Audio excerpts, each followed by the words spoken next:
آمریکایی‌ها بی خود در این قضیه دخالت میکنن. شما موشک فلانجوری داشته باشید، فلانجوری نداشته باشید. Nonsense that we try to establish an empire. To do what?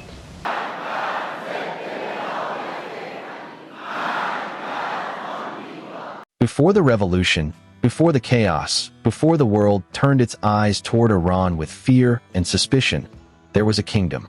A powerful, oil-rich empire ruled by Mohammad Reza Shah Pahlavi, a man who dreamed of turning Iran into a modern superpower. Tehran glittered like a Western capital. Women walked freely without strict dress codes. Nightclubs pulsed with music, and Western fashion filled the streets. To outsiders, Iran looked like the future of the Middle East. But beneath the luxury, something darker was growing. The Shah ruled with absolute power. His secret police, Savak, silenced critics through fear, imprisonment, and torture.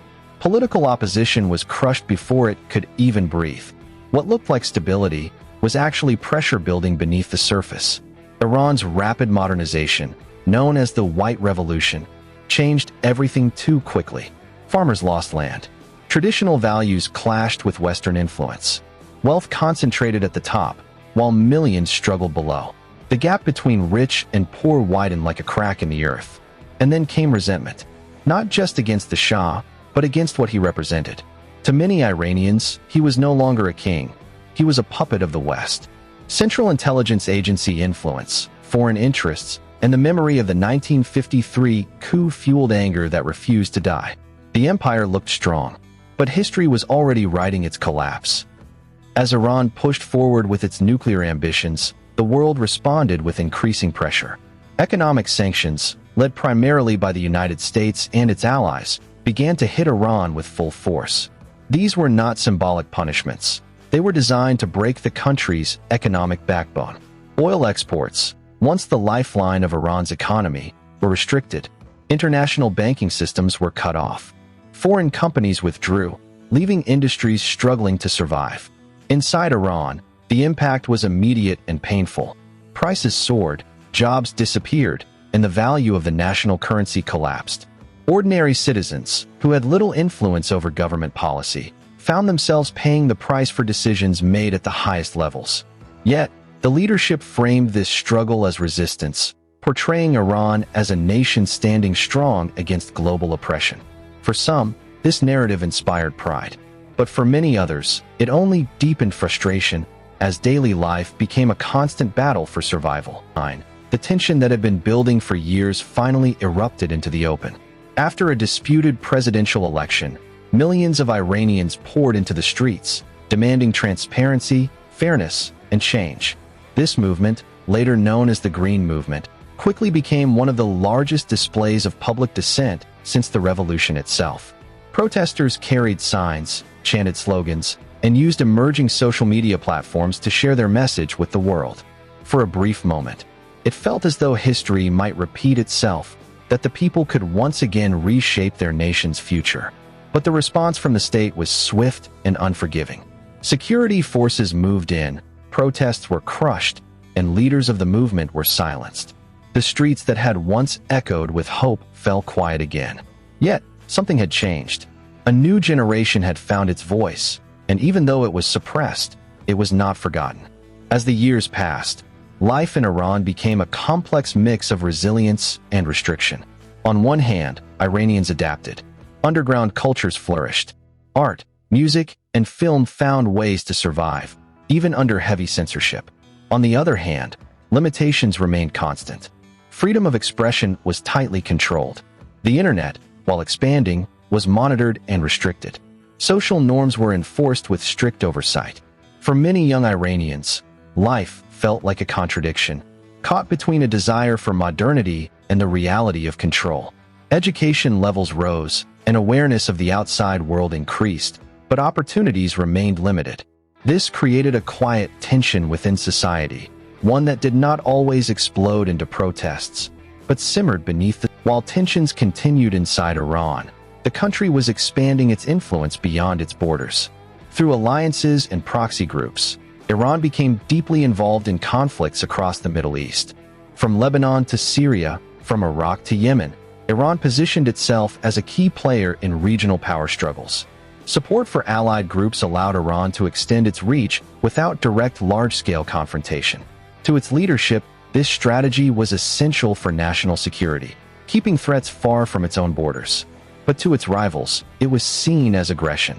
This shadow warfare turned Iran into a central figure in multiple ongoing conflicts, increasing tensions with countries like Saudi Arabia, Israel, and the United States. The battlefield was no longer just within Iran, it had spread across an entire region. In 2015, after years of negotiation, a breakthrough occurred. Iran and several world powers reached a historic agreement known as the nuclear deal. For Iran, it offered relief, sanctions would be lifted, and the economy could breathe again. For the world, it provided assurance that Iran's nuclear program would remain peaceful. The deal was celebrated by many as a rare moment of diplomacy overcoming decades of hostility. Inside Iran, hope returned once more. Businesses began to recover, international connections reopened, and people looked toward a more stable future. But this moment of optimism would not last. Because in geopolitics, agreements are only as strong as the trust behind them, and that trust was fragile from the very beginning. The fragile hope created by the nuclear agreement did not last long. In 2018, the United States withdrew from the deal, reimposing harsh economic sanctions on Iran. Almost overnight, the progress that had taken years to build began to collapse. International companies pulled out once again, investments disappeared, and Iran found itself pushed back into economic isolation.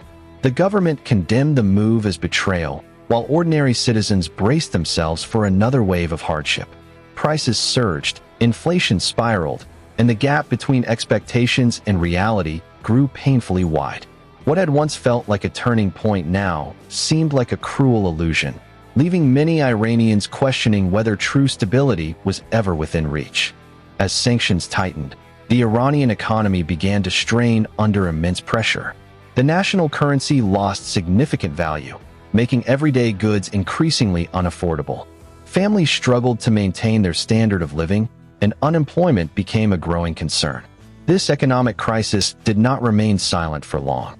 Protests erupted across multiple cities, driven not by political ideology alone, but by sheer frustration and desperation. People demanded answers, accountability, and change. However, as in the past, the state responded with force. Demonstrations were suppressed, internet access was restricted, and voices of dissent were once again pushed into the shadows. Yet the anger did not disappear. It only settled deeper into the fabric of society. Despite restrictions, a new force was quietly reshaping Iran, its youth. This generation was more connected than ever before, using technology to bypass limitations and stay informed about the world beyond their borders. Social media platforms became spaces of expression, resistance, and awareness. Videos, messages, and stories spread rapidly, breaking through barriers that once seemed impenetrable. This digital awakening created a new kind of pressure on the system, one that could not be easily controlled through traditional means. While authorities attempted to monitor and restrict online activity, the sheer speed and scale of information made it increasingly difficult to contain. A silent transformation was underway, one that was less visible than street protests but equally powerful. As internal tensions continued to simmer, external threats began to intensify once again. Confrontations between Iran and its regional rivals grew more frequent and more dangerous. Incidents at sea, cyber attacks, and targeted strikes became part of an ongoing shadow conflict. Each event brought the region closer to open confrontation. Iran's role in supporting allied groups across the Middle East further complicated the situation, drawing criticism and retaliation from opposing forces. The possibility of a larger war no longer felt distant, it felt inevitable. The Middle East stood on edge, with Iran at the center of a growing storm that showed no signs of calming. By the early 2020s, Iran was facing pressure from all directions. Economic challenges, political restrictions, and external threats combined to create an environment of constant tension. For many citizens, daily life became a balancing act between endurance and uncertainty. The government maintained control, but the cracks beneath the surface were impossible to ignore. Each protest, Each economic setback and each international confrontation added to a sense that the country was approaching another moment. Iran had survived revolution, war, and decades of sanctions. But the question remained whether it could withstand the pressures of a rapid... The revolution had barely settled when Iran made a move that shocked the entire world. On November 4, 1979, a group of radical Iranian students stormed the United States Embassy in Tehran, driven by deep anger over decades of foreign interference and America's long-standing support for the Shah. Within hours, dozens of American diplomats were taken hostage, transforming a domestic revolution into an international crisis. What followed was not just a political standoff, but a global spectacle, as the hostages were held for 444 days, their captivity broadcast across the world. The United States demanded their immediate release, but Iran refused, framing the act as a stand against imperialism. This moment did more than strain diplomatic ties. It created a lasting hostility between Iran and the West, marking the beginning of a conflict that would define global politics for decades to come. In the aftermath of the hostage crisis, Iran found itself increasingly isolated on the world stage. Diplomatic relations were severed, economic sanctions were imposed, and international trade began to decline sharply. What followed was not just political isolation but economic suffocation, as Iran struggled to maintain stability without global support. Inside the country, however, the leadership reframed this isolation as strength, portraying it as resistance against foreign domination and a necessary step toward true independence. For some, this narrative inspired a sense of pride and unity, but for many others, the reality was far more difficult. Economic challenges grew, inflation began to rise, and opportunities diminished. The revolution had succeeded in removing the Shah, but it had also pushed Iran into a new kind of struggle, one defined by survival in a world that now viewed it with suspicion. Just as Iran grappled with internal transformation and external pressure, a new and devastating challenge emerged. In September 1980, Iraq, under the leadership of Saddam Hussein, launched a full-scale invasion of Iran. Believing that Iran was weakened and divided after its revolution, Saddam calculated that a swift victory was within reach. Instead, the invasion ignited a powerful wave of nationalism within Iran. Citizens from all walks of life united to defend their country, turning what was expected to be a quick conflict into a prolonged and brutal war.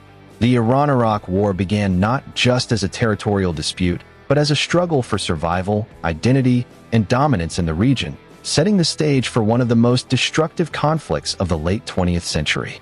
The war between Iran and Iraq quickly descended into a prolonged and devastating conflict marked by unimaginable human suffering. It was not a war of swift victories or decisive battles, but one of attrition, where both sides endured heavy losses over years of relentless fighting. Trenches stretched across vast battlefields, cities were targeted by missile strikes, and chemical weapons introduced a new level of horror. Civilians were not spared, and entire communities were caught in the crossfire. For Iran, the war became more than a military struggle. It became a defining moment of national endurance. Despite the immense toll, the government used the conflict to strengthen its control, rallying the population around the idea of resistance and survival. As the years passed, it became clear that this was a war neither side could easily win, yet neither was willing to end. After 8 years of relentless conflict, the Iran-Iraq War finally came to an end in 1988, not with triumph, but with exhaustion. Both nations, drained of resources and burdened by staggering losses, agreed to a ceasefire that left borders largely unchanged. For Iran, the end of the war brought a complex mixture of relief and reflection. The country had endured immense hardship, but had managed to preserve its revolutionary system. The leadership emerged more entrenched than ever, having used the war to consolidate power and suppress internal dissent. However, the scars of the conflict ran deep, affecting every aspect of society. While the guns fell silent, the challenges facing Iran were far from over, as the nation now had to rebuild while navigating an uncertain future. With the war behind it, the Iranian government shifted its focus inward, prioritizing the consolidation of power and the elimination of internal threats. The revolutionary system, now firmly established, sought to ensure its survival by tightening control over society. Political opposition was no longer tolerated, and individuals who challenged the system faced severe consequences, including imprisonment and censorship. The fusion of religion and politics became more pronounced, with the supreme leader holding ultimate authority over the state. While elections continued to take place, they operated within strict boundaries that limited genuine political competition. Iran had transformed into a system designed not just to govern, but to endure, maintaining stability through control and discipline. As the years passed, a new generation of Iranians came of age, one that had no memory of the Shah or the revolutionary upheaval that reshaped the nation.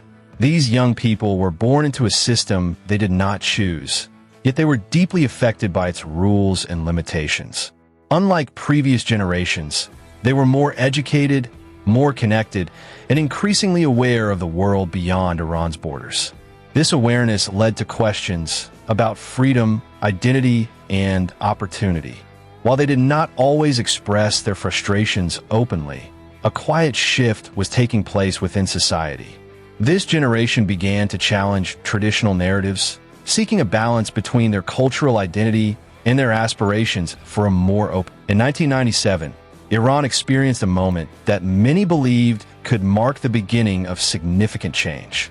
The election of reformist President Mohammad Khatami brought with it promises of greater openness, increased civil liberties, and improved relations with the international community. His victory reflected a widespread desire among the population for a more flexible and responsive system. Under his leadership, public discourse expanded, newspapers flourished, and a sense of cautious optimism spread throughout the country. For a time, it seemed as though Iran might move toward a more balanced and moderate path. However, this period of reform would soon face strong resistance from entrenched powers determined to maintain control. The optimism generated by the reform movement was gradually undermined as conservative elements within the system reasserted their influence. Reformist newspapers were shut down, political activists were arrested, and public demonstrations were suppressed. The space for open dialogue began to shrink once again, and the momentum for change slowed significantly. For many Iranians, this period was deeply disheartening, as it highlighted the limitations of reform within an entrenched system. The promise of transformation gave way to renewed frustration, reinforcing the idea that meaningful change would not come easily or quickly. As internal struggles continued, Iran's focus on its nuclear program brought new challenges on the international stage. The government maintained that its nuclear activities were intended for peaceful purposes, such as energy production and scientific advancement. However, many countries remained skeptical, suspecting that the program could be used to develop nuclear weapons. This uncertainty led to increased tensions, diplomatic confrontations, and the reintroduction of strict economic sanctions. Iran once again found itself at the center of global attention, but this time the stakes were significantly higher. The nuclear issue not only affected Iran's relationship with the world, but also shaped its internal dynamics, as the nation balanced national pride with the growing pressures of international scrutiny.